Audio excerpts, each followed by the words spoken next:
Predestinação ou livre-arbítrio? Olha, essa pergunta está no centro de debates teológicos há séculos. É uma discussão fascinante. Vamos mergulhar de cabeça nessa tensão entre a soberania de Deus e a liberdade humana para entender o que está em jogo.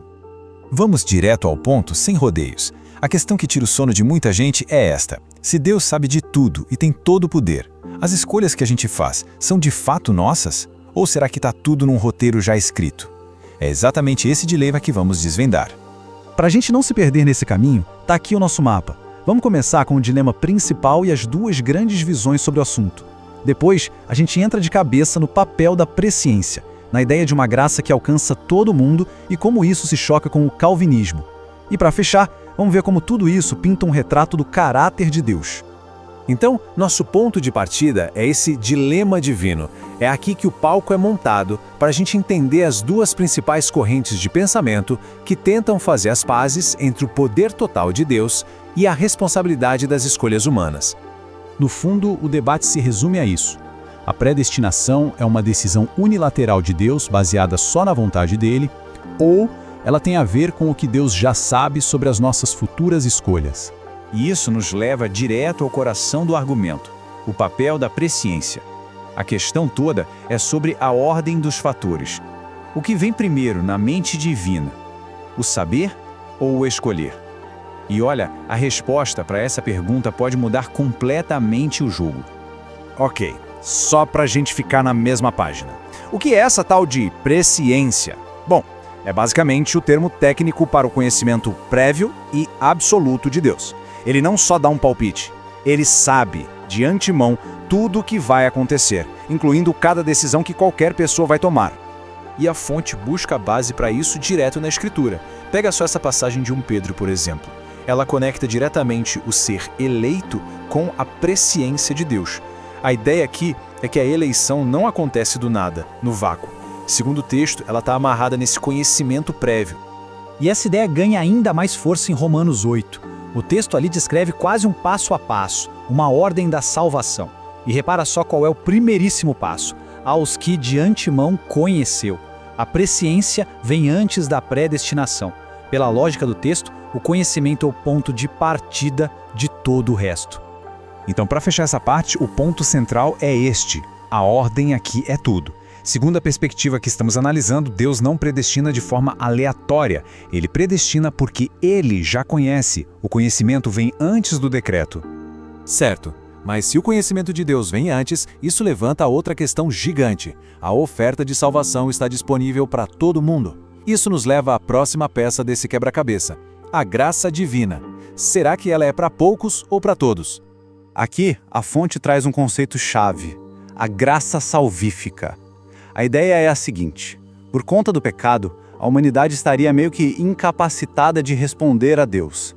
Então, ele dá uma graça que conserta isso, que restaura a capacidade de ouvir e escolher. E o ponto mais importante, essa graça seria para todo mundo. E mais uma vez, a base para isso vem do texto bíblico. Tito 2,11 é usado como uma prova bem direta porque diz que a graça de Deus se manifestou salvadora a todos os homens. A linguagem aqui é bem universal, né? Não parece ter asteriscos ou letras miúdas.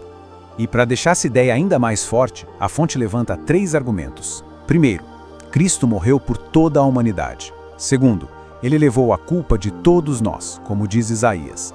E terceiro, que é uma questão de lógica: se Deus manda todo mundo se arrepender, faria sentido a chance de salvação não estar disponível para todo mundo? Fica a reflexão. Ok, então juntando as peças, presciência e graça para todos, a fonte começa a montar um modelo de predestinação que é bem diferente daquele calvinismo mais estrito. É uma tentativa de criar uma harmonia entre a iniciativa de Deus e a resposta humana. A diferença aqui é gritante. De um lado, a visão calvinista tradicional. O decreto de Deus não tem condições e a graça é só para os eleitos. Fim de papo. Do outro lado, essa visão que a gente está explorando. O decreto se baseia no que Deus já sabia sobre a fé da pessoa e a graça é um convite aberto a todos. São duas lógicas bem distintas. E isso nos joga numa pergunta bem espinhosa, um verdadeiro vespeiro teológico. Se a escolha humana está na jogada, mesmo que capacitada pela graça, então é possível desescolher? Alguém pode perder a salvação depois de tê-la encontrado? A fonte não foge da briga e vai direto numa passagem bíblica bem desafiadora. Essa passagem é de Hebreus capítulo 6. A fonte faz questão de destacar o peso das palavras usadas para descrever a experiência inicial dessas pessoas. Termos como iluminados se tornaram participantes do Espírito Santo. A ideia é mostrar que não se trata de uma experiência superficial, mas de uma salvação genuína. E aí vem a parte crucial. O texto continua dizendo que essas mesmas pessoas caíram. E a consequência é chocante. É impossível outra vez renová-los para arrependimento. A palavra caíram é usada como a grande evidência de que alguém que um dia esteve de pé pode, de fato, se perder. A lógica aqui é toda construída em cima da palavra renovar.